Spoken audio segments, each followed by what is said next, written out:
থাকে, নিয়ম কানুন থাকে, যেন অনেক টিচাররা অনেক ভালোভাবে পড়াশোনা করে একটা মেটেরিয়াল আছে, যার কারণে আমরা বাহিরে খেলাধুলা বা ঘোরাঘুরি করতে পারি না, পড়ার মধ্যে থাকি, কোনো বাহিরে কোনো চিন্তা ভাবনার মধ্যে আমরা থাকতে পারি না, পড়াশোনা করি, যার কারণে আমরা অনেক ভালো রেজাল্ট করতে পারি।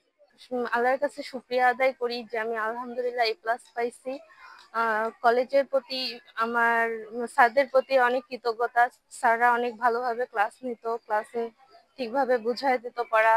আর এখানে সব স্যাররা অনেক আন্তরিক, স্যারদের ব্যবহার অনেক ফ্রেন্ডলি, ভালো। তারা আমাদেরকে অনেক যত্ন সহকারে পড়াইছে। আর আমার অনেক খুশি হয়েছি, বাবা মাও অনেক খুশি, স্যাররাও খুশি যে তাদের আশা পূরণ হয়েছে। ভবিষ্যতে আমি পরিকল্পনা বলতে মেডিকেলের জন্য চেষ্টা করতেছি, এখন আল্লাহ যা ভালো রাখছে। মেডেলা আমি GPA 5 পাইছি, এটাতে আমি অনেক খুশি। তবে আল্লাহর অশেষ রহমত, তারপর আমার মা বাবার দোয়া, আর সবচেয়ে বড় কথা হচ্ছে হলিল্যান্ড কলেজ। প্রথমত আমি বলবো আর কি যে হলিল্যান্ড কলেজে আমাকে সবচেয়ে বেশি অনুপ্রেরণা দিছে। রেজাল্ট এমনিতে এখানকার সবচেয়ে বেশি উইকলি রেজাল্ট, প্লাস উইকলি, তারপরে কুইজ, অন্যান্য যে আরো এক্সাম হইতো, এগুলো সবচেয়ে বেশি আমার রেজাল্ট ভালোর পিছনে আমি বলবো অবদান রাখছে। কিছুদিন ধরে আমাদের দেশের পরিস্থিতিটাও খারাপ, আর স্টুডেন্টরা আসলে ম্যাক্সিমাম অন্যান্য শিক্ষা প্রতিষ্ঠানে ক্লাস করতে চায় না, করে না, কিন্তু আমাদের এখানে আপনার 90% থেকে 100% সবসময় তাদেরকে ক্লাস করতে হয় এবং তাদের এখানে প্রেজেন্ট নিতে হয়, সেই নিয়ে থাকে, যার জন্য এখানে তারা রেজাল্ট ভালো করে।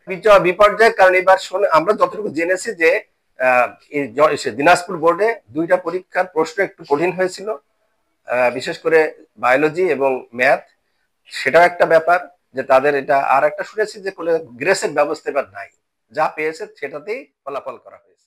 এটা দুর্ভাগ্যজনক যে আমার বোর্ডের 43টা প্রতিষ্ঠান, 43টা কলেজ থেকে কেউই পাস করেনি। এটা একটা খারাপ কথা, কিন্তু আমরা যদি ছাত্র সংখ্যাটা দেখতে চাই, ছাত্র সংখ্যা হচ্ছে এই 43টা কলেজ সব মিলিয়ে যোগ করে হচ্ছে 179 জন। যাই হোক, সেটা কথা নয়। কথা হলো যে 43টা কলেজের কেন পাস করলো না, এইটা কি হয়েছিল, কেন পাস করলো না, আমরা এর কারণটা দেখব। এই প্রতিষ্ঠানগুলোকে আমরা ডাকবো, এই প্রতিষ্ঠান প্রধানকে ডেকে আমরা তাদের সাথে মত বিনিময় করবো, তাদের কাছে আমরা জানতে চাইবো, ব্যাখ্যা চাইবো যে কেন তারা এরকম করেনি। তারপর আমরা পরবর্তী অ্যাকশানে যাব, আমরা ইনশাআল্লাহ পদক্ষেপ নেব যে তাদের বিরুদ্ধে কী করা যায়, কেন তারা পারেনি।